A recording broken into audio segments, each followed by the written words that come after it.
حضور سیدنا غوث اعظم کے صاحبزادے حضرت شیخ سید عبد الرحمن فرماتے ہیں کہ والد بزرگوار اپنے وعظ کے دوران الحمدللہ رب العالمین کہہ کر خاموش ہو جاتے اور دوبارہ کہہ کر سکوت فرماتے تھے، اور تیسری مرتبہ کہنے کے بعد کچھ دیر توقف فرماتے، اور آپ کی محفل میں تمام اولیاء حاضر و ناظر اور خاموش ہو جایا کرتے تھے۔ پھر آپ کی محفل میں اولیاء ملائکہ ایک کثیر تعداد میں آ جاتے جو محفل کے بعد نظر نہیں آیا کرتے تھے۔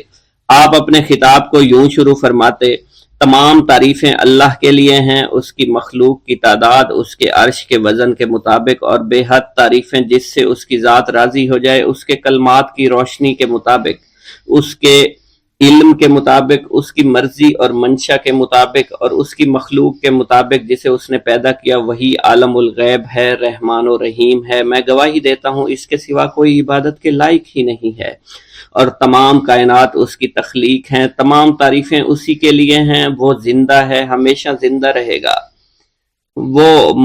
اسے موت نہیں آتی بلکہ وہ مارتا ہے۔ تمام بھلائیاں اسی کے لیے ہیں، اور واحد ہے، یکتا ہے، کوئی شریک نہیں ہے، کوئی وزیر نہیں ہے۔ اس نے نہ کسی کو جنا ہے اور نہ ہی اسے کسی نے جنا ہے۔ وہ بلند و بالا ہے، اس جیسا کوئی نہیں۔ میں اس کی گواہی دیتا ہوں حضور نبی کریم صلی اللہ علیہ وآلہ وسلم اللہ کے رسول، اللہ کے پیغمبر ہیں۔ وہ تمام مخلوقات سے افضل ہیں۔ اللہ عز و جل نے ان کی ہدایت دے کر ان کو بھیجا تاکہ وہ دین اسلام کو تمام ادیان پر بلند کریں، خواہ مشرکین اس کو برا سمجھیں۔ اللہ راضی ہو خلیفہ اول حضرت سیدنا ابو بکر صدیق سے، جن کی تائید حق کے ساتھ تھی، جن کو حضور نبی کریم نے عقیق کا لقب دیا، جو پاک تھے، پاکیزہ نسل سے تعلق رکھتے تھے، جنہوں نے ہر موقع پر حضور نبی کریم صلی اللہ علیہ وسلم کی حمایت کی اور ان کی تصدیق فرمائی، اور اب بھی نبی کریم کے ہمراہ ابدی آرام فرما رہے ہیں۔ اللہ راضی ہو خلیفہ دوم حضرت سیدنا عمر فاروق رضی اللہ تعالی عنہ سے، جنہوں نے عمل کثیر کیے، جنہوں نے حق کو بلند کیا، جنہوں نے فیصلے کے لیے جن کو منتخب کیا گیا، جنہوں نے ہمیشہ حق بات کا ساتھ دیا، اور وہ بھی حضور نبی کریم صلی اللہ علیہ وسلم کے ہمراہ ابدی آرام گاہ میں آج بھی موجود ہیں۔ اللہ راضی ہو خلیفہ سوم حضرت سیدنا عثمان غنی رضی اللہ تعالی عنہ سے، جنہوں نے اپنے مال سے مسلمانوں کی امداد کی، قرآن مجید کی ترتیب و اشاعت احسن طریقے سے فرمائی، جنہوں نے امامت اور قرت سے محراب کو، منبر کو مزین کیا، اور جو افضل الشہداء ہیں اور فرشتے بھی ان سے حیا کرتے ہیں۔ اللہ راضی ہو خلیفہ چہارم حضرت سیدنا علی المرتضیٰ سے، جو شجاعت و جواں مردی میں بے مثل ہیں، حضور نبی کریم صلی اللہ علیہ وسلم کے چچا زاد بھائی اور داماد ہیں۔ آپ دین اسلام کے امام و عالم ہیں، اور جن کے لیے حضور نبی کریم صلی اللہ علیہ وسلم نے فرمایا کہ میں تم پر فدا ہو جاؤں۔ اللہ راضی ہو حسنین کریمین حضرت سیدنا امام حسن امام حسین سے، جن کی نیکیاں تا حشر قائم رہنے والی ہیں اور جن کے مراتب بے مثل ہیں۔ اللہ نے ان کے قلوب کو نیکیوں کی جانب مائل کیا۔ اے اللہ تو ہمارے رازوں اور دلی کیفیات سے واقف ہے، ہمیں ہر عمل کرنے اور برائی سے بچنے کی توفیق عطا فرما، اور ہمیں گناہوں کی لذت سے بچا، ہمیں اپنے ما سوا سے محفوظ رکھ اور اپنی مشغولیت عطا فرما۔ بے شک اللہ کے سوا کوئی عبادت کے لائق نہیں، جو چاہتا ہے وہی ہوتا ہے، اور وہی قوی اور وہی عظیم ہے۔ اے اللہ ہمیں غفلت سے بچا اور ہمارے اوپر وہ بوجھ نہ ڈال جو تو نے پہلی امتوں پر ڈالا۔ اے ہمارے رب العالمین ہمیں معاف فرما اور ہماری مغفرت عطا فرما، کیونکہ تو ہی ہمارا رب ہے، تو ہی ہمارا مولا ہے، آمین۔ حضرت شیخ عبداللہ جبائی کا قول ہے کہ حضور سیدنا غوث اعظم رحمت اللہ علیہ نے مجھ سے ارشاد فرمایا کہ میرے نزدیک کھانا کھلانا اور حسن اخلاق افضل اور اعلیٰ ہیں۔ آپ کے پاس کبھی پیسہ نہیں ٹھہرا کرتا تھا، اگر صبح کے وقت آپ کے پاس 1000 دینار آ جاتے تو شام تک وہ غریبوں اور محتاجوں میں تقسیم ہو جایا کرتے تھے۔ حضور سیدنا غوث اعظم کی پرورش نہایت ہی بابرکت ماحول میں ہوئی۔ آپ نے ابتدا میں گوشہ نشینی اختیار کی اور خود کو دنیاوی غلاظتوں سے پاک رکھا۔ آپ نے 51 برس کی عمر میں شادی کی۔ جب آپ سے اس بارے میں دریافت کیا گیا تو آپ نے فرمایا، جب مجھے حضور نبی کریم صلی اللہ علیہ وسلم نے نکاح کی اجازت دی تو میں نے نکاح کر لیا۔ حضور سیدنا غوث اعظم نے اپنی ذات کو اللہ عز و جل کی خوشنودی کے لیے وقف کر رکھا تھا۔ آپ کی راتیں جاگ کر گزرا کرتی تھی اور ساری رات آپ مراقبہ اور مشاہدہ میں گم ہوا کرتے تھے۔ آپ کی عادت مبارکہ تھی کہ آپ سجدہ کو دراز کیا کرتے تھے اور بیٹھ کر مراقبہ فرمایا کرتے تھے۔ اسی دوران آپ کا جسم مبارک نورانی شعاؤں کے زیر اثر ہوتا اور کئی مرتبہ آپ نورانی شعاؤں میں غائب ہو جایا کرتے تھے۔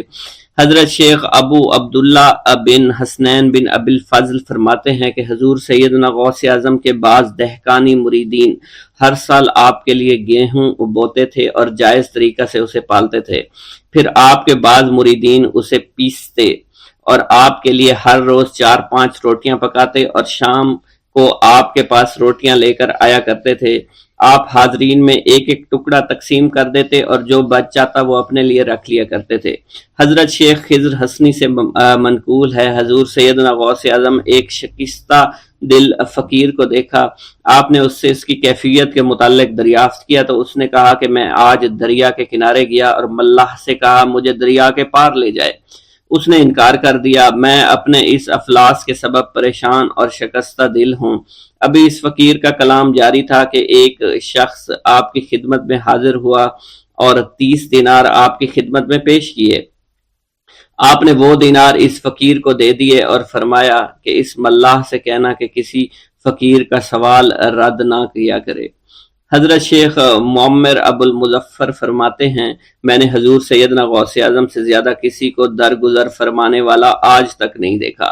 آپ کی عطا کا یہ علم تھا، ایک محفل میں 400 لوگوں کو ولایت کے مقام اعلیٰ تک پہنچا دیا کرتے تھے، بھوکوں کو کھانا کھلانا، بیواؤں کی حاجت روائی کرنا۔ آپ کا معمول تھا جب کسی بیمار کے متعلق سنتے تو فوراً اس کی عیادت کے لیے تشریف لے جایا کرتے تھے۔ فقراء کو آپ رحمت اللہ علیہ کے در سے بغیر سوال کیے عطا ہو جایا کرتا تھا۔ حضور سیدنا غوث اعظم نے فرمایا کہ مخلوق سے کنارہ کشی سے پہلے علم حاصل کرو، کیونکہ جو شخص علم کے بغیر عبادت کرتا ہے وہ اصلاح سے زیادہ فساد میں مبتلا ہو جاتا ہے۔ تمہیں چاہیے کہ شمع شریعت اپنے ہمراہ لے کر علم کی روشنی میں علم عمل کرو، پھر اللہ تعالیٰ تمہیں علم لدنی کا وارث بنا دے گا جس سے تم ناواقف ہو۔ تمہیں چاہیے کہ تمام اسباب و ذرائع سے تعلق منقطع کر کے رشتہ داروں اور احباب سے جدائی اختیار کرو، تاکہ تم اپنے زہد کی وجہ سے اپنی قوت باطنی اور اپنے حسن ادب کا مشاہدہ کر سکو۔ خدا کے علاوہ تمام عالم و اسباب سے اس خوف سے منقطع ہو جاؤ تاکہ تمہاری شمع معرفت نہ بجھ جائے، اور جب تم 40 دن اپنے رب کے لیے مخصوص کر دو گے تو تمہارے قلب سے حکمت کے چشمے جاری ہو جائیں گے اور تم معرفت الہی کی تپش کا مشاہدہ کرنے لگے گے جس کو حضرت موسیٰ علیہ السلام نے اپنے شجر قلب پر محسوس کیا تھا۔ اس کیفیت کے بعد تم اپنے نفس و خواہش، اپنے شیطان سے، اپنی طبیعت اور اپنے وجود سے کہو گے کہ ٹھہر جا، میں نے اس آگ کا مشاہدہ کر لیا ہے جو قلب موسیٰ علیہ السلام پر روشن ہوئی تھی۔ اس کے بعد تمہارے قلب میں باطن سے یہ آواز آنے لگے گی کہ میں ہی تمہارا رب ہوں، میری ہی عبادت کرو، میرے غیر کی اطاعت سے گریزاں ہو جاؤ، میرے سوا کسی سے تعلق مت رکھو، میری معرفت حاصل کر کے میرے غیر کو فراموش کرو، غیر سے اعراض کر کے میرے علم، میرے قرب، میرے ملک اور میری سلطنت کی جانب متوجہ رہو۔ جب تمہیں بقا الہی حاصل ہو جائے تو تمہاری زبان پر اندہ جاری ہو جائے گا اور تمام حجابات رفع ہو کر قلب سے کدورت زائل ہو جائے گی اور نفس کو مکمل سکون حاصل ہو جائے گا۔ پھر جب اس کے الطاف غالب ہو جائیں گے تو تمہیں خطاب کیا جائے گا، اے قلب، فرعون نفس کی طرف توجہ کر اور اس کو راہ ہدایت پر چلاتا ہوا میری جانب آ لے اور اس سے کہہ دے کہ میرا ہی اتباع کریں۔ پھر انہیں رشد کے راستے پر ہدایت کر کے اس سے تعلق قائم کر اور اس کے بعد پھر قطع تعلق کر کے دوبارہ استوار کر لے اور اسی طرح سے کرتا رہے۔ حضرت شیخ معمر سے منقول ہے، فرماتے ہیں ایک مرتبہ میں حضور سیدنا غوث اعظم شیخ عبد القادر جیلانی رحمت اللہ علیہ کی خدمت میں حاضر تھا۔ آپ بیٹھے کچھ لکھ رہے تھے، اسی دوران چھت سے 3 مرتبہ مٹی گری، چوتھی مرتبہ ایسا ہوا آپ نے جلال میں آ کر اس جگہ دیکھا جہاں سے مٹی گر رہی تھی۔ اسی دوران ایک چوہا اس جگہ سے نیچے گرا اور مر گیا۔ یہ چوہا ہی وہاں سے مٹی کھود رہا تھا۔ حضرت شیخ عمر بن مسعود بزاز فرماتے ہیں حضور سیدنا غوث اعظم وضو فرما رہے تھے، اسی دوران ایک چڑیا نے آپ کی قمیض پر بیٹ کر دی۔ آپ نے جلالی نظروں سے چڑیا کو دیکھا، وہ چڑیا اسی وقت نیچے گری مر گئی۔ آپ نے وضو سے فارغ ہونے کے بعد قمیض کے اس حصے کو دھویا اور پھر اپنی قمیض مبارک اتار کر مجھے دی اور فرمایا اس کو فروخت کر کے اس کی رقم کو خیرات کر دو، یہ اس کا بدلہ ہے۔ حضور سیدنا غوث اعظم کے زمانہ میں بہت ہی گناہگار شخص تھا، اس کے دل میں آپ سے بے پناہ محبت تھی۔ جب اس کے مرنے کے بعد دفن کیا گیا تو قبر میں منکر نکیر نے سوالات کیے تو اس نے سوال کے جواب میں عبد القادر جواب دیا۔ منکر نکیر نے اللہ کی بارگاہ میں اس کے جواب کو پیش کیا۔ حکم ہوا اگرچہ یہ بندہ فاسقوں میں سے ہے لیکن یہ میرے محبوب سید عبد القادر جو کہ صادقین میں سے ہیں ان سے محبت رکھتا ہے۔ بغداد کے محلہ باب العز کے قبرستان میں سے ایک قبر سے مردہ کے چیخنے کی آواز آنے لگی۔ لوگوں نے حضور سیدنا غوث اعظم کی خدمت میں عرض ہو کر عرض کیا، آپ نے دریافت کیا کیا صاحب قبر نے مجھ سے خرقہ پہنا؟ لوگوں نے عرض کیا ہمیں اس کا علم نہیں۔ آپ نے دریافت کیا کیا یہ میری محفل میں کبھی شریک ہوا؟ ہمیں اس کا علم نہیں۔ آپ نے پھر دریافت کیا کیا کبھی میرے پیچھے نماز پڑھی؟ نہیں معلوم۔ آپ نے مراقبہ فرمایا اور آپ کے چہرہ مبارک پر جلالیت کے آثار نمودار ہو گئے۔ بعد ازاں آپ نے چہرہ مبارک پر وقار ظاہر ہوا اور آپ نے فرمایا کہ اس شخص نے میری زیارت کی، مجھ سے حسن ظن رکھا، اسی وجہ سے اللہ نے اس پر رحم فرما دیا ہے، چنانچہ اس کے بعد کبھی قبر سے آواز نہیں آئی۔ منقول ہے حضرت شیخ ابو الحسن علی بن وہب ازجی بیمار ہو گئے، حضور سیدنا غوث اعظم عیادت کے لیے تشریف لائے تو آپ نے وہاں ایک قمری اور ایک کبوتری کو دیکھا۔ حضرت شیخ ابو الحسن نے آپ سے عرض کی کہ یہ کبوتری 6 ماہ سے انڈے نہیں دے رہی اور قمری 9 مہینے سے بول نہیں رہی۔ آپ نے کبوتری سے فرمایا تو اپنے مالک کو فائدہ پہنچا اور قمری سے فرمایا تو اپنے خالق کی تسبیح کر۔ چنانچہ قمری نے اسی وقت کوکو کرنا شروع کر دیا، یہاں تک کہ بغداد کے لوگ اس کی آواز سننے کے لیے جوق در جوق جمع ہونا شروع ہو گئے اور کبوتری نے بھی انڈے دے دیے اور ان سے بچے نکلے۔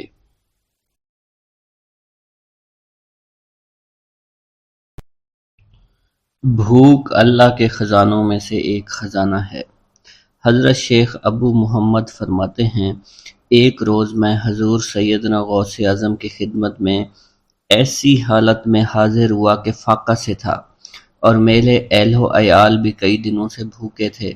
میں نے آپ کی خدمت میں سلام عرض کیا تو آپ نے میری دلی کیفیت کو بھانپتے ہوئے فرمایا، اے جونی، بھوک اللہ تعالیٰ کے خزانوں میں سے ایک خزانہ ہے اور اللہ عز و جل جس کو دوست رکھتا ہے اس کو فاقہ کی نعمت عطا فرما دیا کرتا ہے۔ حضرت شیخ زین الدین فرماتے ہیں ایک مرتبہ میں اور ایک میرا دوست حج کی ادائیگی کے بعد بغداد شریف آئے۔ بغداد شریف میں ہم کسی کو جانتے نہیں تھے اور ہمارے پاس صرف ایک قبضہ کمان تھی جسے فروخت کر کے ہم نے کچھ چاول خریدے اور انہیں پکایا۔ ہم ان چاولوں سے سیر نہ ہو سکے اور نہ ہی ہمیں کوئی لطف محسوس ہوا۔ بعد ازاں ہم حضور سیدنا غوث اعظم کی محفل میں حاضر ہوئے تو آپ کچھ کلام فرما رہے تھے۔ ہمیں دیکھتے ہی آپ نے اپنا کلام قطع کر لیا اور فرمانے لگے، حجاز مقدس سے کچھ مہمان آئے اور ان کے پاس قبضہ کمان کے سوا کچھ نہ تھا جسے انہوں نے فروخت کر کے چاول خریدے اور انہیں پکا کر کھایا، لیکن نہ ہی وہ سیر ہوئے اور نہ ہی لطف اندوز۔ حضرت شیخ زین الدین ابو الحسن علی بن ابو طاہر ابراہیم انصاری فرماتے ہیں ہم نے جب حضور سیدنا غوث اعظم کا یہ کلام سنا تو ہم نہایت حیران ہوئے۔ محفل کے اختتام پر آپ نے دسترخوان بچھوایا۔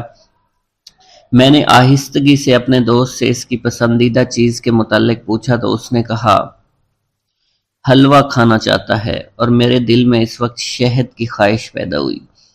ابھی یہ سب کچھ ہمارے دلوں میں ہی تھا کہ حضور سیدنا غوث اعظم نے اپنے خادمین کو حکم دیا، جاؤ حلوہ شہد لے آؤ۔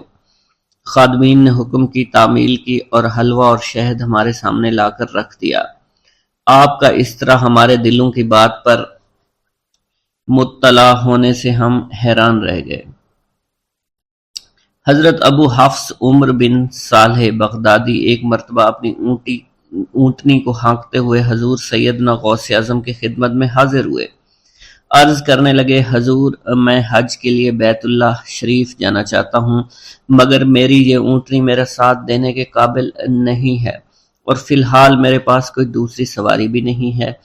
آپ نے اس اونٹنی کی پشت پر ہاتھ پھیرا۔ اس کے بعد حضرت ابو حفص عمر بن صالح بغدادی نے اس اونٹنی کو ایڑی لگائی تو وہ اونٹنی بیت اللہ شریف تک بھاگتی ہی چلی گئی اور کوئی دوسری سواری اس کے قریب نہیں پہنچ سکی۔ حضرت ابو حامد فرماتے ہیں، میں ایک مرتبہ بغداد شریف میں حضور سیدنا غوث اعظم کی خدمت میں حاضر ہوا اور اپنا مصلح آپ کے نزدیک بچھا کر بیٹھ گیا۔ آپ نے مجھ سے فرمایا، اے حامد، تم عنقریب بادشاہوں کے دسترخوان پر بیٹھو گے۔ چنانچہ جب میں حران واپس پہنچا تو سلطان نور الدین زنگی نے مجھے اپنے پاس رہنے پر مجبور کر دیا اور مجھے اپنا مصاحب خاص مقرر کر دیا اور ناظم اوقاف مقرر فرمایا۔ حضرت شیخ ابو المظفر اسماعیل سے منقول ہے کہ ایک مرتبہ حضرت شیخ الہیتی بیمار ہو گئے۔ حضور سیدنا غوث اعظم ان کی عیادت کے لیے تشریف لائے۔ آپ نے ان کے نزدیک کھجور کے 2 درخت دیکھے جو 4 سال سے خشک تھے اور ان پر پھل نہیں آتا تھا۔ آپ نے ان درختوں کے نیچے بیٹھ کر وضو کیا اور 2 رکعت نماز ادا فرمائی۔ کچھ دن گزرنے کے بعد ان درختوں پر پھل لگ گئے اور وہ دوبارہ سے سرسبز و شاداب ہو گئے۔ جھولی کو میری بھر دو ورنہ کہے گی دنیا، ایسے سخی کا منگتا پھرتا ہے مارا مارا۔ مولانا عبد الرحمن جامی فرماتے ہیں، حضور سیدنا غوث اعظم کا ایک مرید آپ کے ہمراہ مسجد کی جانب جا رہا تھا۔ جمعہ کا دن تھا۔ اس دن کسی بھی شخص نے آپ کو دیکھ کر نہ سلام کیا نہ ہی کچھ توجہ فرمائی۔ اس مرید کے دل میں خیال آیا کہ پہلے تو آپ جمعہ کی نماز کی ادائیگی کے لیے بڑی مشکل سے لوگوں کے ہجوم میں سے ہوتے ہوئے مسجد کی جانب تشریف لے جایا کرتے تھے، اور آج کوئی شخص بھی آپ کو سلام نہیں کر رہا ہے اور نہ آپ کے نزدیک آ رہا ہے۔ مولانا عبد الرحمن جامی فرماتے ہیں، ابھی یہ خیال اس مرید کے دل میں ہی تھا کہ حضور سیدنا غوث اعظم نے مسکرا کر اس مرید کو دیکھا، پھر لوگوں کا ایک جمع غفیر اکٹھا ہو گیا اور ہر کوئی آپ سے سلام کرنے کا خواہش مند تھا، یہاں تک کہ اس مرید اور آپ کے درمیان ہجوم حائل ہو گیا۔ اس مرید کے دل میں یہ خیال آیا کہ یہ پہلا حال اچھا تھا جب میں اور آپ تنہا تھے۔ مولانا عبد الرحمن جامی فرماتے ہیں، حضور سیدنا غوث اعظم شیخ عبد القادر جیلانی نے ایک مرتبہ پھر اس مرید کی دلی کیفیت کو بھانپتے ہوئے فرمایا، تمہیں معلوم نہیں لوگوں کے دل میری مٹھی میں ہیں، میں انہیں چاہوں تو پھیر دوں، چاہوں تو اپنی جانب متوجہ کر لوں۔ ایک مرتبہ ایک عورت حضور سیدنا غوث اعظم کی خدمت میں بیٹے کو لے کر حاضر ہوئی۔ عرض کیا، میرے اس بیٹے کو آپ سے دلی لگاؤ ہے، آپ اسے اپنی غلامی میں قبول فرما لیں، میں اللہ عز و جل اور آپ کی خاطر اپنے بیٹے پر اپنے حق کو معاف کرتی ہوں۔ آپ نے اس لڑکے کو قبول فرما لیا۔ چند روز بعد وہ عورت اپنے بیٹے سے ملنے کے لیے آئی تو وہ لڑکا آپ کے حکم سے مجاہدات میں مشغول تھا اور بے حد کمزور اور لاغر ہو چکا تھا۔ اس عورت نے جب آپ کو دیکھا تو آپ اس وقت مرغی کا گوشت کھا رہے تھے، آپ کے سامنے ہڈیاں پڑی ہوئی تھی۔ اس عورت نے آپ سے کہا کہ آپ خود تو مرغی کھاتے ہیں جبکہ میرا بیٹا سخت مجاہدات میں مشغول ہے۔ آپ نے اس عورت کی بات سننے کے بعد ہڈیوں کی جانب اشارہ کیا اور حکم دیا، اللہ عز و جل کے حکم سے زندہ ہو جاؤ۔ آپ کا یہ فرمانا تھا کہ ان ہڈیوں سے ایک سالم مرغی زندہ کھڑی ہو گئی۔ آپ نے فرمایا کہ جب تیرا بیٹا اس منزل پر پہنچ جائے گا تو پھر جو چاہے گا کھائے گا۔ منقول ہے ایک مرتبہ حضور سیدنا غوث اعظم کو اللہ عز و جل کی جانب سے حکم ہوا کہ 700 مردوں اور 700 عورتوں کو واصل باللہ کریں۔ آپ نے اللہ کے اس فرمان کے مطابق مجمع عام میں نظر دوڑائی تو مجمع میں سے 700 مرد اور 700 عورتیں علیحدہ ہو گئیں۔ آپ نے ان پر نگاہ ولایت ڈالی تو وہ سب واصل اللہ ہو گئے۔ حضور سیدنا غوث اعظم مدینہ منورہ میں حضور نبی کریم کے روضہ مبارک پر حاضری دینے کے بعد باپیادہ بغداد شریف واپس تشریف لا رہے تھے۔ راستے میں ایک چور جو کہ ناکہ لگا کر کسی مسافر کا انتظار کر رہا تھا، اس نے آپ کو قریب آنے پر روک لیا۔ آپ نے اس چور سے دریافت کیا تم کون ہو؟ اس نے کہا دیہاتی ہوں۔ آپ کو بذریعہ کشف اس کی بدنیتی کی خبر ہو چکی تھی۔ اسی دوران اس چور کے دل میں خیال پیدا ہوا کہ یہ غوث اعظم ہوں گے۔ آپ نے اس کے دل کی بات کو بھانپتے ہوئے فرمایا کہ میں عبد القادر ہوں۔ چور نے جب آپ کی بات سنی فوراً قدموں میں گر پڑا اور معافی کا خواستگار ہوا۔ آپ کو اس کی حالت پر ترس آ گیا۔ آپ نے اللہ عز و جل کے حضور اس کے لیے دعا فرمائی تو ندائے غیبی سنائی دی، اے غوث اس چور کو سیدھے راستہ دکھاتے ہوئے قطب بنا دو۔ آپ نے اس چور کی جانب نگاہ دوڑائی تو آپ کے فیض روحانی سے قطب کے درجے پر وہ فائز ہو گیا۔ حضرت شیخ ابو عباس خضر بن عبداللہ بن یحیی حسینی فرماتے ہیں ایک مرتبہ میں نے خلیفہ ابو المظفر یوسف عباسی کو حضور سیدنا غوث اعظم شیخ عبد القادر جیلانی کی خدمت میں موجود پایا۔ اس نے آپ سے کسی کرامت کو دیکھنے کی درخواست کی اور کہا کہ اس سے میرا دل مطمئن ہو جائے گا۔ حضور سیدنا غوث اعظم حضرت سیدنا شیخ عبد القادر جیلانی نے خلیفہ سے پوچھا کہ تو کیا چاہتا ہے؟ اس نے کہا کہ ایک سیب، اور اس وقت عراق میں سیبوں کا موسم نہ تھا۔ آپ نے اپنے دستے مبارک فضا میں بلند کیا اور دیکھتے ہی دیکھتے آپ کے ہاتھ میں 2 سیب آ گئے۔ آپ نے ایک سیب ابو المظفر کو دیا اور دوسرا خود رکھ لیا۔ ابو المظفر نے جب اپنا سیب چیرا تو اس میں سے کیڑا نکل آیا۔ اس نے جب اپنا سیب چیرا تو یہ اندر سے سفید تھا، اس میں سے کستوری کی خوشبو آ رہی تھی۔ ابو المظفر نے وجہ دریافت کی تو آپ نے فرمایا اس سیب میں سے کیڑا اس وجہ سے نکلا کیونکہ اس سیب کو ظالم کا ہاتھ لگا ہوا تھا۔ حضرت شیخ ابو محمد سے مروی ہے ایک مرتبہ میں حضور سیدنا غوث اعظم کی خدمت میں بغداد شریف حاضر ہوا۔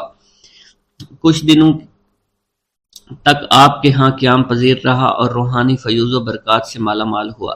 بعد ازاں جب میں واپس اپنے ملک مصر روانہ ہونا لگا تو آپ نے مجھ سے فرمایا کہ کبھی کسی سے کوئی چیز مت مانگنا۔ پھر آپ نے اپنی انگشت شہادت میرے منہ میں ڈالی اور فرمایا کہ اسے اچھی طرح چوسو۔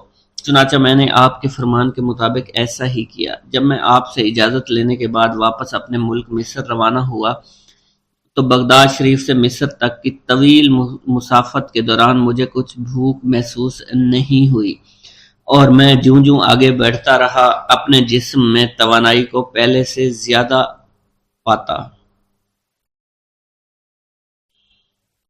میرا یہ قدم تمام اولیاء کرام کی گردن پر ہے۔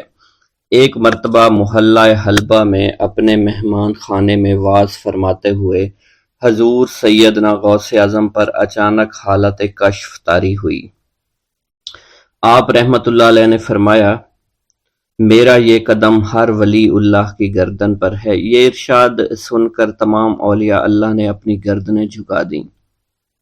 صلحائے امت نے اس کی توضیح فرمائی ہے کہ آپ رحمت اللہ علیہ کے عہد مبارک اور بعد میں قیامت تک آپ کی عطا کے بغیر ولی اللہ ولایت کے درجے پر فائز نہیں ہو سکتا۔ سلطان الہند حضرت خواجہ معین الدین چشتی المعروف خواجہ غریب نواز اس وقت خراسان کے پہاڑوں پر مجاہدات میں مشغول تھے۔ انہوں نے بھی حضور سیدنا غوث اعظم کا ارشاد گرامی سن کر اپنی گردن جھکا دی اور یوں عرض گزار ہوئے آپ کے قدمین شریفین میرے سر اور میرے آنکھوں پر ہیں۔ حضور سیدنا غوث اعظم فرماتے ہیں کہ میں 10 برس کی عمر میں اپنے شہر کے مکتب میں حصول علم کے لیے جایا کرتا تھا۔ اس وقت میرے ساتھ ملائکہ بھی ہوتے تھے جو میرے آگے پیچھے میری حفاظت کے لیے چلتے تھے۔ جب میں مدرسہ پہنچتا تو یہ منادی کرتے تھے اللہ کے ولی کے لیے جگہ خالی کر دو، چنانچہ وہ میرے لیے جگہ خالی کر دیتے تھے۔ ایک مرتبہ میں نے ایک ایسے شخص کو دیکھا جس نے فرشتوں کی آواز سن کر کہا جس میں کوئی مزاحمت نہ ہوگی کہ یہ ایک نہایت معزز گھرانے کا فرد ہے اور عن قریب اس کو وہ عظمت حاصل ہوگی جس میں کوئی مزاحمت نہ ہوگی اور اس کو ایسا قرب نصیب ہوگا کہ اس کو کوئی فریب نہ دے سکے گا۔ پھر 40 برس بعد میں نے اس شخص کو پہچانا، وہ شخص ابدالوں میں سے تھا۔ حضرت شیخ ابو سعود احمد بن بکر حریمی سے مروی ہے کہ حضور سیدنا غوث اعظم نے فرمایا کہ میں 55 سال تک تنہا عراق کے بیابانوں میں پھرتا رہا، میں لوگوں کو نہ جانتا، لوگ مجھے نہ جانتے۔ اسی دوران میرے پاس رجال الغیب اور جنات تشریف لاتے جنہیں میں طریقت اور اصول کی تعلیم دیتا تھا۔ ابتدا میں جب میں عراق میں داخل ہوا تو حضرت خضر میرے ہم سفر بنے، اور بعد میں اس وقت ان کو پہچانتا نہ تھا، اور اس کے ساتھ میرا معاہدہ ہوا کہ میں ان کے کسی حکم کی خلاف ورزی نہیں کروں گا۔ ایک مرتبہ انہوں نے مجھے ایک جگہ بیٹھنے کا حکم دیا اور میں اس جگہ 3 سال تک بیٹھا رہا۔ سال میں ایک مرتبہ حضرت خضر میرے پاس تشریف لاتے، فرماتے کہ یہی تیرا مقام ہے جہاں تجھے پہنچایا گیا ہے۔ اس عرصہ کے دوران تمام نفسانی خواہشات مجھ پر انسانی شکل میں وارد ہوئیں، لیکن اللہ عز و جل نے مجھے ہر موقع پر استقامت عطا فرمائی اور مجھے ان خرافات سے بچائے رکھا۔ ابتدا میں میرا نفس مجاہدہ کا کوئی طریقہ اختیار کرتا تو میں اس پر قائم ہو جاتا اور کسی چیز کو قبول نہ کرتا تھا۔ ایک طویل مدت تک اپنا گلا گھونٹتے ہوئے میں مدائن کے جنگلوں میں مجاہدات میں مشغول رہا۔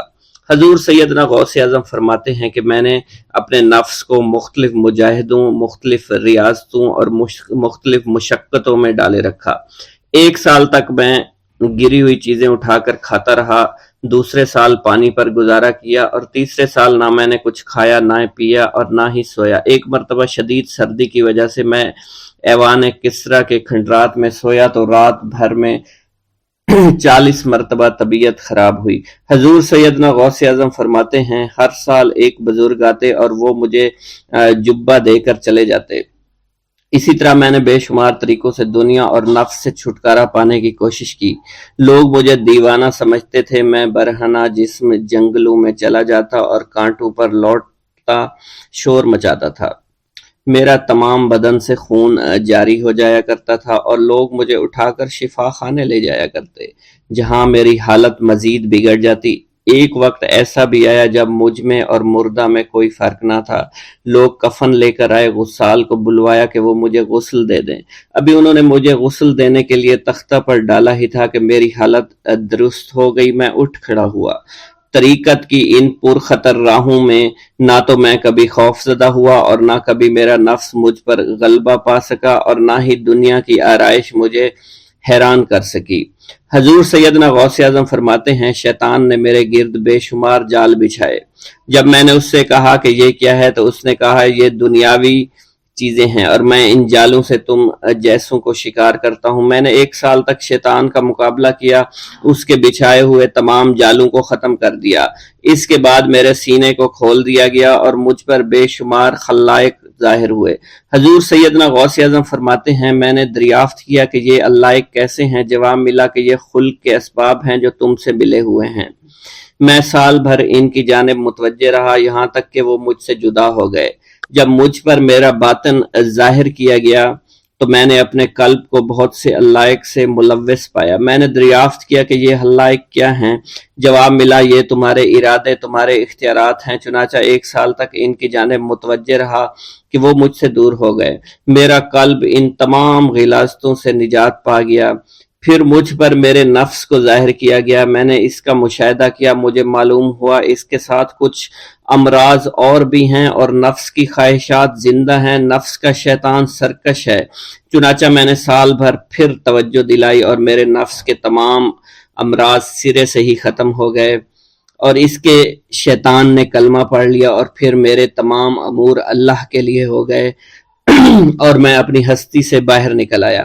حضور سیدنا غوث اعظم فرماتے ہیں پھر میں توکل کے دروازے پر آیا تاکہ میرا مقصد پورا ہو، لیکن جب میں نے توکل کے دروازے پر پہنچا تو بے شمار لوگ موجود تھے۔ میں اس ہجوم کو چیرتا ہوا آگے بڑھا اور شکر کے دروازے پر پہنچ گیا۔ یہاں پر بھی لوگوں کا جمع غفیر موجود تھا، اسے بھی چیرتا ہوا آگے بڑھا اور مشاہدہ کے دروازے پر پہنچ گیا اور یہاں پر موجود ہجوم کو چیرتا ہوا اندر داخل ہوا، حتیٰ کہ سب سے آخر میں مجھے فقر کے دروازے پر لایا گیا۔ فقر کا دروازہ خالی تھا۔ جب اس دروازہ میں داخل ہوا تو دیکھا جن جن چیزوں کو میں نے ترک کیا تھا وہ سب یہاں موجود تھیں۔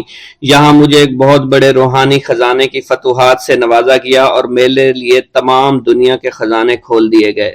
مجھے روحانی عزت، دائمی فنا اور خالص آزادی عطا فرمائی گئی۔ میری تمام چیزیں جو میری ہستی اور میری صفات سب معدوم ہو گئیں اور میری ہستی کی جگہ کسی اور نے لے لی۔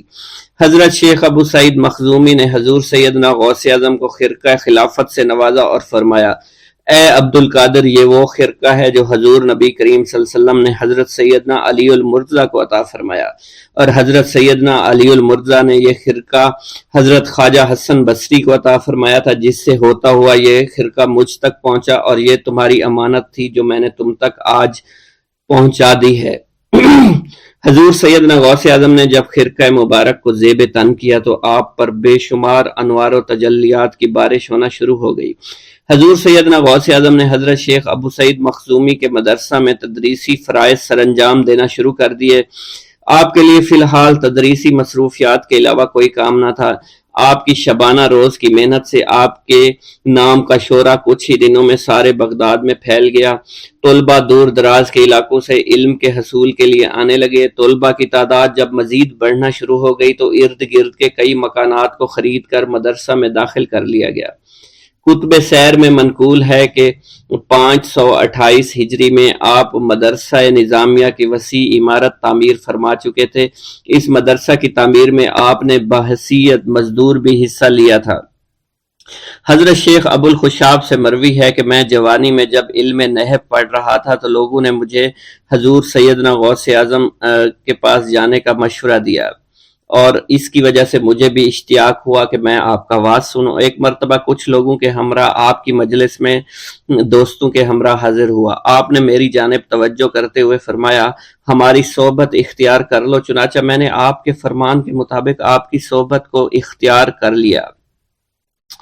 آپ نے مجھے علم نحو کے علاوہ علوم عقلیہ اور تقلد حاصل کیے، جس سے مجھے کوئی واقفیت پہلے نہیں تھی۔ 1 سال کے عرصہ میں آپ کی نظر کرم سے میں نے وہ علوم حاصل کر لیے جو گزشتہ اتنی عمر گزارنے کے باوجود بھی مجھے حاصل نہیں ہوئے تھے۔ منقول ہے حضرت شیخ بقا بن بطو، شیخ علی بن ہیتی اور شیخ کیلوی جب حضور سیدنا غوث اعظم کے مدرسہ میں آتے تو جھاڑو دیا کرتے تھے اور چھڑکاؤ کرتے تھے، لیکن آپ کی اجازت کے بغیر کبھی اندر داخل نہ ہوتے تھے۔ اجازت ملنے کے بعد آپ حضرات اندر داخل ہوتے اور اجازت ملنے پر ہی بیٹھتے تھے۔ آپ سے امان طلب کرتے اور امان مل جانے کے بعد مؤدب ہو کر بیٹھ جاتے۔ جس وقت آپ کہیں جانے کا ارادہ کرتے تو یہ حضرات سواری کے ہمراہ چلتے۔ آپ انہیں اس فعل سے منع فرمایا کرتے تھے اور کہتے تھے کہ ہمیں آپ کے ذریعے قرب الہی حاصل ہوا ہے۔ حضرت شیخ محمد قائل الادنیٰ سے مروی ہے کہ ایک مرتبہ حضور سیدنا غوث اعظم سے دریافت کیا گیا کہ آپ کی بزرگی اور عظمت کا راز کیا ہے۔ آپ نے فرمایا کہ میں کبھی جھوٹ نہیں بولتا اور کبھی کسی سے کذب بیانی نہیں کرتا۔ بسم اللہ الرحمن الرحیم۔ منقول ہے کہ حضور سیدنا غوث اعظم کے زمانہ میں ایک مقرب کی ولایت سلب کر لی گئی۔ سب چھوٹے بڑے اس کو حقارت کی نگاہ سے دیکھنے لگے۔ اس نے 360 اولیاء اللہ سے التجا کی کہ وہ اس کے حق میں دعا فرمائیں، لیکن اس کا نام لوح محفوظ پر اشتیاق کی فہرست میں لکھ دیا گیا۔ ان اولیاء اللہ نے اس کو بتایا کہ تم کامیاب نہیں ہوں گے۔ اس کے چہرے کا رنگ سیاہ پڑ گیا۔ اس شخص نے حضور سیدنا غوث اعظم شیخ عبد القادر جیلانی کی خدمت میں حاضر ہو کر دعا کی درخواست کی۔ آپ نے فرمایا، تم اللہ عز و جل کی بارگاہ میں مردود ہو گئے ہو، مگر میں تمہیں اللہ کے اذن میں مقبول بنا سکتا ہوں۔ پھر حضور سیدنا غوث اعظم نے اس کے لیے بارگاہ الہی میں دعا فرمائی تو غیب سے ندا آئی، کیا تمہیں معلوم ہے کہ تم سے پہلے بھی 360 اولیاء اللہ اس کے لیے سفارش کر چکے ہیں، لیکن اس کا نام لوح محفوظ پر اشتیاق کی فہرست میں لکھا جا چکا ہے۔ یا الہی، تو مردود کو مقبول، مقبول کو مردود بنانے پر قادر ہے۔ اگر تیری منشا یہی ہے، تو نے اس کو مقبول بنانے کے لیے مجھ سے دعا کیوں کروائی؟ غیبی ندا آئی، اے عبد القادر، اسے میں نے تمہارے سپرد کیا، تم اسے جو چاہے بنا دو۔ چنانچہ آپ کی دعا سے وہ پھر سے بارگاہ الہی میں مقبول ہو گیا۔ حضرت شیخ ابو صالح سے منقول ہے، حضرت شیخ ابو مدین مغربی نے مجھے حضور سیدنا غوث اعظم شیخ عبد القادر جیلانی کی خدمت میں بغداد فقر کی تعلیم کے لیے بھیجا۔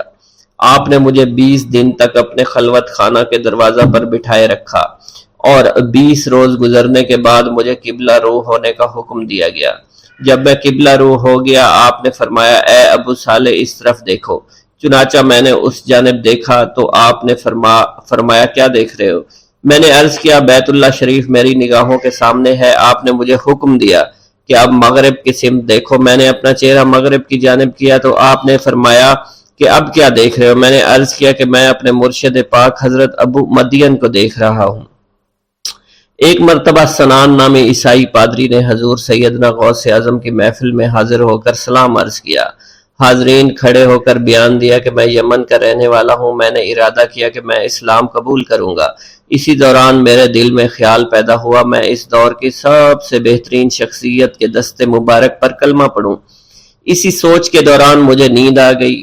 خواب میں مجھے حضور سیدنا عیسیٰ کی زیارت نصیب ہوئی۔ آپ علیہ السلام نے مجھ سے ارشاد فرمایا بغداد چلے جاؤ، شیخ عبد القادر کے دست حق پر اسلام قبول کرو، کیونکہ اس وقت وہ روئے زمین پر تمام لوگوں میں افضل اور اعلیٰ ہیں۔ حضرت شیخ عمر الحکیمانی سے منقول ہے ایک مرتبہ حضور سیدنا غوث اعظم کی خدمت میں 13 لوگ دائرہ اسلام میں داخل ہونے کے لیے حاضر ہوئے۔ ان لوگوں نے بیان کیا کہ ہم عرب کے عیسائی ہیں اور ہم نے کلمہ پڑھنے کا ارادہ کر لیا ہے۔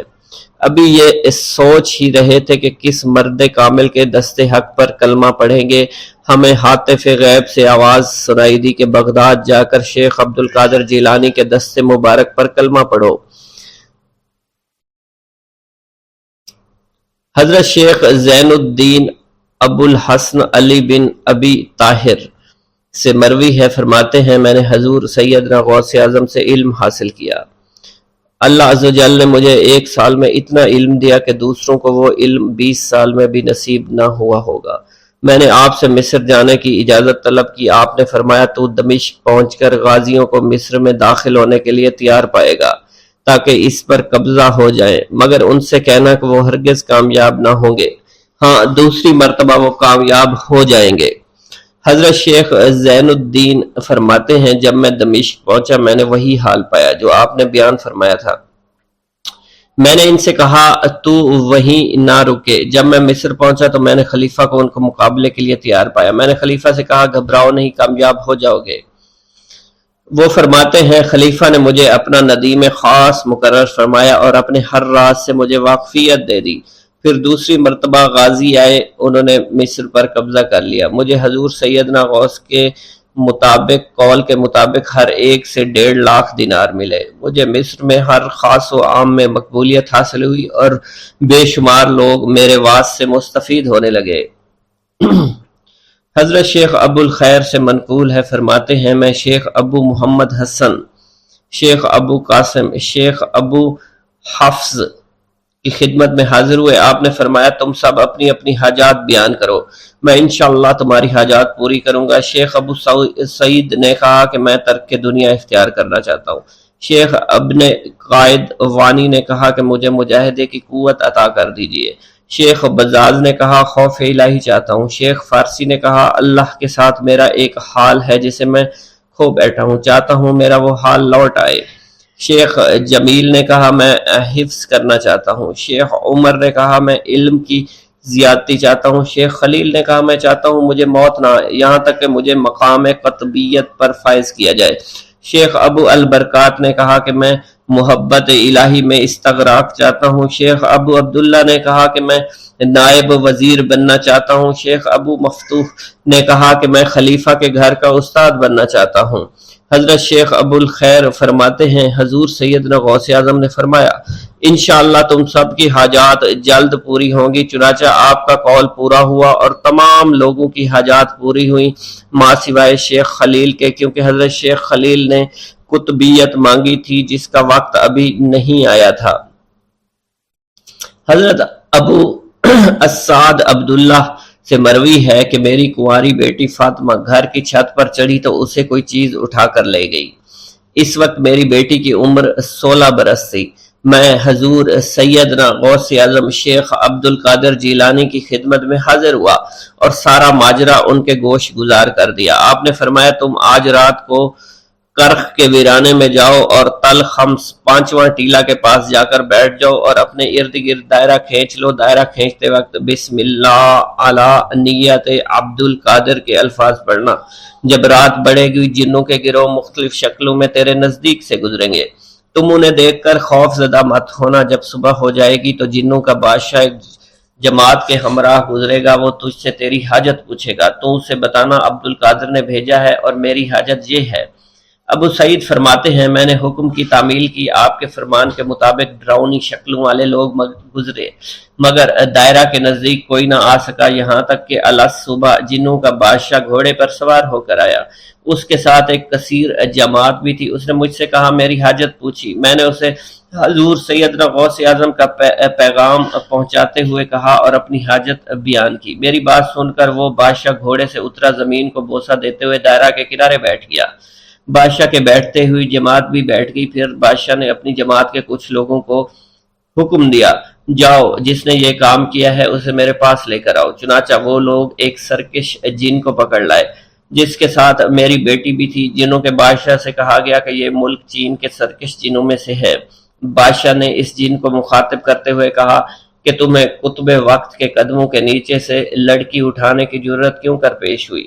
اس سرکش جن نے کہا کہ میں اس لڑکی پر عاشق ہو گیا تھا۔ بادشاہ جن نے اس سرکش جن کو سر قلم کرنے کا حکم دیا اور میری بیٹی مجھے واپس لوٹا دی۔ میں نے بادشاہ جن سے کہا کہ تم نے حضور سیدنا غوث اعظم کا حکم بجا لانے میں کوئی کسر نہ چھوڑی۔ بادشاہ جن نے کہا کہ وہ گھر بیٹھے ہم جیسے سرکشوں کو دیکھ لیتے ہیں، خواہ کتنی ہی دور کیوں نہ بیٹھے ہوں۔ جب اللہ عز و جل کوئی کتب مقرر کرتا ہے تو اسے جن و انس پر قدرت عطا فرما دیتا ہے۔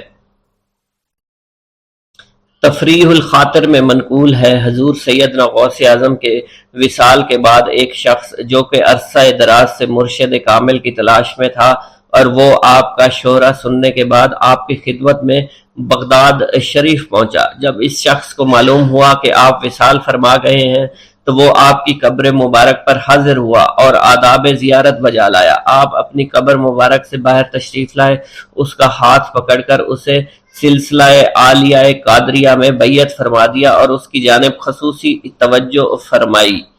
حضرت ابو بکر ارکیمی فرماتے ہیں میں ابتدائی عمر میں شتر بانی کا کام کیا کرتا تھا۔ ایک مرتبہ مجھے ایک شخص کے ساتھ حج کرنے کا اتفاق ہوا۔ اس شخص کو یہ خطرہ لاحق ہوا کہ وہ عنقریب مر جائے گا۔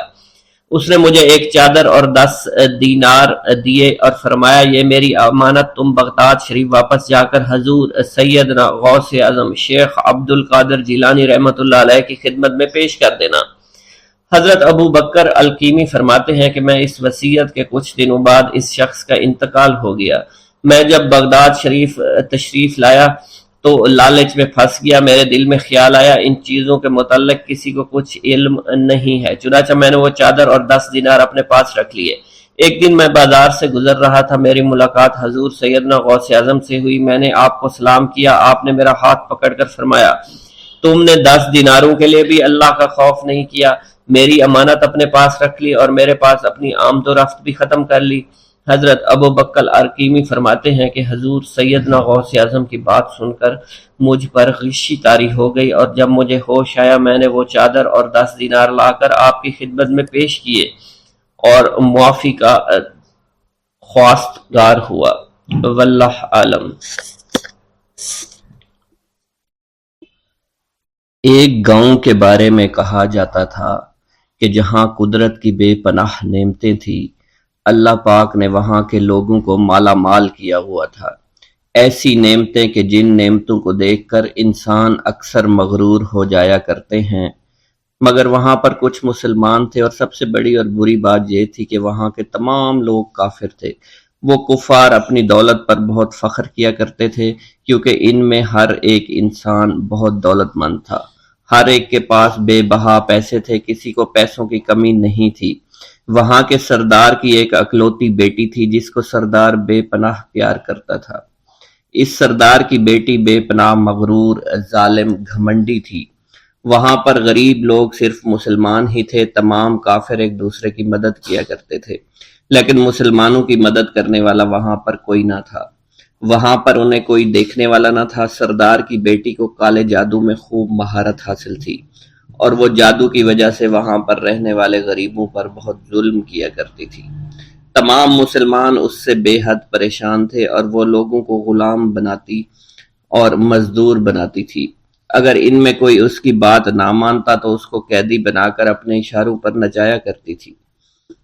اس بستی میں چونکہ اکا دکا مسلمان تھے جن کا کوئی پرسان حال نہیں تھا، کوئی بھی ان کو بچانے والا نہیں تھا۔ جب وہ سردار کی بیٹی کے ظلم حد سے بڑھ گئے تو مسلمانوں میں سے ایک بوڑھے شخص نے اللہ کے حضور گڑ گڑا کر دعائیں کی، اے اللہ، ہمارے چند نسلیں جو یہاں پر بچی ہوئی ہیں، ان نسلوں کو تو بچا لے۔ یہ سردار کی بیٹی جس نے ہمارا جینا دشوار کر رکھا ہے، یہاں کوئی بھی انسان ہمارا حال نہیں پوچھتا، اور نہ ہی ہمارے پاس مال و دولت ہے، اور نہ ہی ہمارے پاس جسمانی طاقت بچی ہے۔ یا اللہ، ہمارے لیے کوئی ایسا بندہ بھیج جو نہ صرف طاقتور ہو بلکہ اس جادوگرنی یعنی سردار کی بیٹی کو بھی ہرا سکے۔ اللہ رب العزت نے اس بوڑھے کی دعا کو قبول فرمایا، اور یوں اس جگہ پر ایک اللہ والے کو بھیج دیا۔ اور وہ اللہ والے ایسے ہی بستی میں داخل نہیں ہوئے، بلکہ ایک دن کچھ عجیب واقعہ ہوا۔ ان کافروں کا سردار جنگل میں سیر سپاٹے کرتے ہوئے نکلا تھا، بڑی شان سے چلتا ہوا وہ سفر کر رہا تھا۔ اچانک ایک زہریلا سانپ اس کے سامنے آیا۔ اس زہریلے سانپ نے بادشاہ کو ڈس لیا، اور وہ بے ہوش ہو کر زمین پر گر پڑا اور تڑپنے لگا۔ اس کے جو ساتھی تھے انہوں نے جب اپنے سردار کو یوں تڑپتا ہوا دیکھا اور سردار کی غیر حالت دیکھی تو کہ جسے ایک زہریلے سانپ نے کاٹ لیا ہے، تو وہ فوراً اسے اٹھا کر گھر لے آئے تاکہ اسے بچانے کے لیے کچھ کیا جا سکے۔ اس لڑکی نے اپنے باپ کی جب یہ حالت دیکھی تو اپنے آس پاس کے بڑے بڑے حکیموں کو بلایا، لیکن عجیب بات یہ تھی کہ لاکھ کوشش کے باوجود زہر نکالنے میں سارے ناکام ہو رہے تھے، اور زہر تیزی کے ساتھ اس کے جسم میں پھیلتا چلا جا رہا تھا۔ لیکن اسی وقت وہاں ایک درویش کی آمد ہوئی، ایک اللہ والے آئے، ان اللہ پاک نے اس مقصد کے تحت وہاں بھیجا تھا۔ اس اللہ کے ولی نے سردار کے گھر پر پہنچ کر دروازے کو کھٹکھٹایا۔ نوکروں نے پوچھا کون ہو، کس سے ملنا ہے؟ اس نے کہا میں نے سنا ہے کہ یہاں کے سردار کو سانپ نے ڈس لیا ہے۔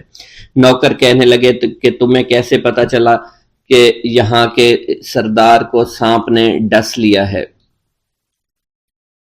تم تو ہمیں اجنبی لگتے ہو، ہم نے تمہیں آج تک یہاں نہیں دیکھا ہے۔ اس نے کہا میں مسافر ہوں، اور مجھے خبر ملی ہے کہ یہاں کے سردار کو ایک زہریلے سانپ نے ڈس لیا ہے، اور کوئی بھی اس کا علاج نہیں کر پا رہا۔ نوکروں نے کہا تم کون ہو؟ اللہ والے نے کہا میں حکیم ہوں، اور میں ان کے علاج کی غرض سے یہاں آیا ہوں۔ وہ نوکر اللہ والے کی حالت دیکھ کر ہنسنے لگے، کیونکہ آپ نے پھٹے پرانے کپڑے پہن رکھے تھے اور دیکھنے سے بہت غریب معلوم ہوتے تھے۔ وہ نوکر کہنے لگے کہ اتنے بڑے سردار کا علاج کرو گے؟ ارے یہاں تو اس کے پاس بڑے بڑے حکیم بلائے گئے ہیں، ہمارے سردار کے پاس پیسوں کی کوئی کمی نہیں ہے، اور وہ تم جیسے غریب سے بھلا کیوں علاج کروائیں گے؟ درویش نے کہا اگر تم چاہتے ہو تمہارے سردار کی جان بچ جائے پھر مجھے اندر جانے دو۔ غلام کہنے لگا ٹھیک ہے، ہم اندر جا کر اجازت لے کر آتے ہیں۔ نوکر اندر گئے، سردار کی بیٹی سے کہا ایک غریب آیا ہے، کپڑوں سے فقیر معلوم ہوتا ہے، لیکن کہتا ہے میں سردار کا علاج کر سکتا ہوں، اور میں سردار کا علاج کروں گا۔ جو زہر تیزی کے ساتھ جسم میں پھیل رہا ہے میں اس کو باہر نکال پھینک کروں گا۔ اس کی بیٹی کہنے لگی ٹھیک ہے بلا لو۔ جب وہ اللہ والے اس کے گھر کے اندر گئے تو دیکھا سردار تڑپ رہا تھا، ٹانگ کو بار بار بستر پر پٹخ رہا تھا۔ اللہ والے نے اس کے پیر کی طرف دیکھا جہاں سانپ نے اس کو کاٹا تھا، اسی جگہ اللہ والے نے تھوک دیا، فوراً وہاں سے بھاگ گئے۔ اس کے سارے سپاہی اس کی بیٹی دیکھ کر حیران رہ گئے کہ یہ بھلا کون سا دیوانہ ہے، کمرے میں آیا، علاج کی بجائے اسی جگہ پر تھوک دیا جہاں صرف کاٹا تھا، اور بھاگ بھی گیا، اس کو کوئی گرفتار نہیں کر سکا۔ سردار کی بیٹی غصے میں تل ملا اٹھی کہ اس نے جو گستاخی کی ہے اس کی کوئی بات نہیں، تھوک کو میں صاف کروا دوں گی، مگر اس کو تو میں ابھی گرفتار کرواتی ہوں۔ اور اس نے اپنے سردار کے ایک نوکر سے کہا کہ اس تھوک کو صاف کرو۔ اس نوکر نے تھوک کو صاف کرنے کی بجائے اس کو اچھی طرح سے ٹانگ پر مل دیا۔ لڑکی نے کہا کیا کر رہے ہو؟ اس فقیر نے میرے باپ کی ٹانگ پر تھوک دیا، اب اس تھوک کو تم مل رہے ہو۔ حکیم نے اپنے ہاتھ کے اشارے سے سردار کے بیٹے کو روک دیا۔ جیسے اس تھوک کو سردار کی ٹانگ پر ملا گیا، فوراً سارا زہر ختم ہو گیا۔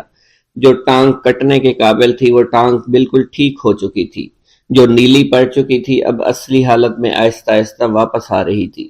اور جب وہ قبیلے کا سردار بالکل ٹھیک ہو گیا، ہوش میں آ گیا تو حیران رہ گیا۔ اسے بتایا کہ فقیر بابا کے تھوک کی وجہ سے آپ ٹھیک ہوئے۔ اس نے کہا وہ بزرگ تو ہمارے لیے مسیحا ہے، تم لوگوں نے انہیں جانے کیوں دیا؟ انہیں میرے پاس لے کر آؤ، انہوں نے ہم پر بہت بڑا احسان کیا ہے، ہم اس کے احسان کا بدلہ ضرور چکائیں گے۔ اس کی بیٹی جو خاموشی سے باپ کو دیکھ رہی تھی، اس نے کچھ بھی نہ کہا۔ گاؤں کے سردار کے کہنے پر سارے سپاہی اللہ والے کو ڈھونڈنے کے لیے نکل گئے۔ وہ چاروں طرف پھیل گئے لیکن کہیں بھی اللہ والے کا پتہ نہیں چل رہا تھا۔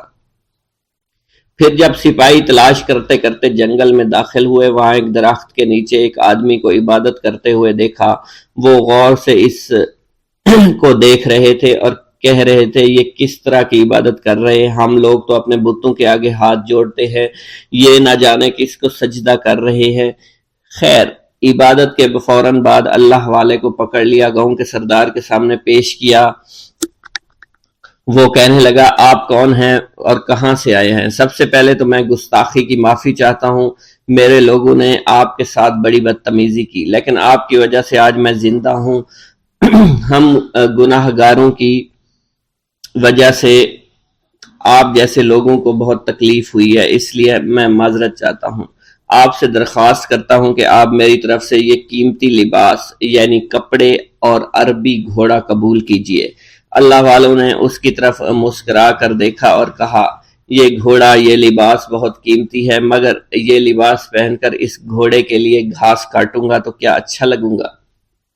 سردار نے کہا فکر نہ کریں، گھوڑے کے ساتھ ساتھ ہم آپ کو نوکر بھی دیں گے۔ اللہ والے نے کہا کہ اتنی مال و دولت اور نوکروں کے ساتھ میں اکیلا رہوں گا؟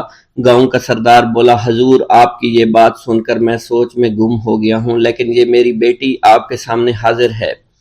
بیٹی حیرت سے اپنے باپ کو دیکھ رہی تھی کہ میرا باپ اب کیا کہنے والا ہے۔ سردار نے کہا میری بیٹی جسے آپ نے دیکھ لیا ہے، اس کی شادی میں آپ سے کر دوں گا، مگر ایک شرط ہے کہ آپ کو اپنے مذہب کو چھوڑنا پڑے گا۔ میرے سپاہیوں نے آپ کو عبادت کرتے ہوئے دیکھا ہے، جہاں تک ہمارے معمولات ہیں ہم بتوں کے آگے سجدہ کرتے ہیں اور ان کی عبادت کرتے ہیں، اور آپ جس کے آگے سجدہ کرتے ہیں وہ اللہ ہے، یعنی آپ مسلمان ہیں، اس لیے آپ کو اپنا مذہب چھوڑنا پڑے گا۔ کیا آپ ایسا کر سکتے ہیں؟ اللہ والے نے کہا کہ مجھے ایک بات بتائیے، آپ سب کچھ دیکھ رہے ہیں، آپ نے مجھے یہ بھی دعا دی کہ میری اولادیں ہوں اور آپ کی نسل آپ کی بیٹی سے چلے گی۔ مجھے ایک بات بتائیں، اگر ان بچوں میں سے کسی بچے کو خدا نہ خواستہ کچھ ہو گیا تو کس کو رونا پڑے گا؟ سردار نے جواب دیا اگر خدا نہ خواستہ کچھ ایسا ہوا تو رونا مجھ کو ہی پڑے گا۔ اللہ والا نے مسکرا کر کہا اگر یہ سارا مال لے کر مجھے رونا ہی پڑا تو آپ اپنا گھوڑا، اپنی دولت، اپنی بیٹی، ہر چیز اپنے پاس رکھ لو۔ میں خوش ہوں، میں مسلمان ہوں، میں ٹھیک ہوں۔ اگر یہ تمام چیزیں لے کر مجھے اپنا محلہ چھوڑنا پڑے تو میں اپنی جان دے کر بھی اپنے مذہب کو نہیں چھوڑوں گا۔ جس طرح آپ نے مجھے نوازا ہے، میں اسی رب کے دین کو چھوڑ کر چلا جاؤں گا۔ صرف چند پیسوں کی خاطر میں ہر دن پیسہ نہیں کر سکتا، اور اپنی درویشی میں بہت خوش ہوں۔ اللہ نے مجھے جس مقصد کے لیے بھیجا تھا وہ میرا مقصد پورا ہو جائے گا۔ گاؤں کے سردار نے پوچھا یہ کہہ کر وہ اللہ والے جانے لگے تو سردار نے درویش کو رک جانے کا کہا اور کہنے لگے میں نے مال دے کر تمہیں آزمایا اور تمہیں پرکھا، لیکن تم اپنے مذہب کو چھوڑنے پر راضی نہیں ہو۔ اگر تم یہی سب کرنے آئے تھے تمہیں اس بات کا ڈر نہیں؟ کیا تم نہیں جانتے ہم کتنے طاقتور ہیں اور میری بیٹی اپنے عمل میں اتنی ماہر ہے کہ تمہیں یہاں کھڑے کھڑے ابھی جنگلی جانور بنا سکتی ہے۔ اللہ والے نے کہا کہ اس نے جنگلی جانور کمزور لوگوں کو بنایا ہوگا، یہ مجھے جانور بنا کر تو دکھائے۔ اس سے پہلے کہ گاؤں کا سردار اپنی بیٹی سے کچھ کہتا کہ اس پر وار کرو، اللہ والے نے جادوگرنی پر ایسی پھونک ماری کہ وہ اسی وقت ایک بہت بڑی چھپکلی بن گئی۔ وہ کچھ بھی نہیں کر پا رہی تھی، وہ چھپکلی اتنی بڑی تھی کہ وہاں پر جتنے بھی انسان کھڑے تھے ان سب میں سب سے زیادہ اونچا اس کا قد تھا۔ وہ چھپکلی اللہ والے کے پاس آئی، اپنا زہر اس پر اگلنا چاہتی تھی کہ اسی وقت اس نے اس کے منہ پر تھوک دیا۔ تھوکنے کی دیر تھی، وہ چھپکلی جلنے لگی اور جس سے گرمی کی وجہ سے اس کا چہرہ پگھل رہا تھا، اس کا چہرہ جل کر کالا ہو چکا تھا۔ وہ مرنے والی تھی کہ سردار دوڑتا ہوا قدموں میں آ کر گر پڑا اور معافی مانگنے لگا اور کہنے لگا، حضور اس گستاخی کے لیے میں معذرت خواہ ہوں، آپ مجھے معاف کر دو، میں نے سچ میں آپ کو بہت کمزور سمجھا تھا، آپ کو آپ کا مذہب سے ہٹانا چاہا تھا۔ اگر میری بیٹی ٹھیک ہو جائے تو میں سچ کہتا ہوں یہاں پر جتنے لوگ ہیں ہم پوری کی پوری بستی مسلمان ہو جائیں گے۔ اللہ والے نے کہا کہ ہم تمہیں اپنے دین میں شامل کرنے کے لیے یہ سب نہیں کر رہے، بلکہ تم لوگ مسلمان بھائیوں پر جو ظلم کرتے ہو وہ ظلم کو ختم کرنے کے لیے ہم یہاں آئے ہیں۔ ہمارے دین میں جبر اور ظلم نہیں۔ اگر تمہارے بیٹی سے انسان بن کر سدھر جاتی ہے تو اس کو اس کی اصلی حالت میں لانے کے لیے میں خود کو اللہ کی بارگاہ میں پیش کروں گا اور دعا کروں گا۔ سردار کہنے لگا کہ ہاں میری بیٹی اصلی حالت میں اگر آ جائے تو پھر ہم کسی پر ظلم و ستم نہیں کریں گے، اور میں دل سے اپنی بیٹی کے لیے معافی چاہتا ہوں۔ آج سے یہ کوئی بھی جادو ٹونا اور مسلمانوں کو تنگ نہیں کرے گی اور نہ ہی کسی مسلمان پر یہ ظلم اور جبر کرے گی، بس آپ اسے دوبارہ سے انسان بنا دے۔ اللہ والا نے چھپکلی پر دوبارہ سے پھونک ماری تو پھر سے انسان بن گئی اور اللہ والے کے قدموں سے وہ لپٹ گئی، کہنے لگی، مجھے معاف کر دیجئے، مجھے معاف کر دیجئے، میں نے اپنے آپ کو بہت طاقتور سمجھا۔ اس لڑکی کا آدھا چہرہ جل چکا تھا اور کالا ہو چکا تھا۔ وہ کہنے لگی کہ آج اپنے باپ کے ساتھ میں آپ کے دست مبارک پر مسلمان ہونا چاہتی ہوں۔ میں وعدہ کرتی ہوں کہ آج سے اس بستی پر کوئی بھی کافر کسی مسلمان کے ساتھ بدتمیزی نہیں کرے گا، زیادتی نہیں کرے گا، ظلم اور جبر نہیں کرے گا، بلکہ ہم سب یہاں مل جل کر رہیں گے اور بھائی چارے کے ساتھ رہیں گے۔ ہم سب مسلمان ہو جائیں گے اور پھر یوں اللہ والے کے ہاتھوں پوری بستی کا سردار اور اس کی بیٹی نے اسلام قبول کر لیا، اور سردار نے اللہ والے سے اپنی بیٹی کا نکاح کر دیا، اور پھر اس بستی میں ہمیشہ کے لیے امن و امان قائم ہو گیا۔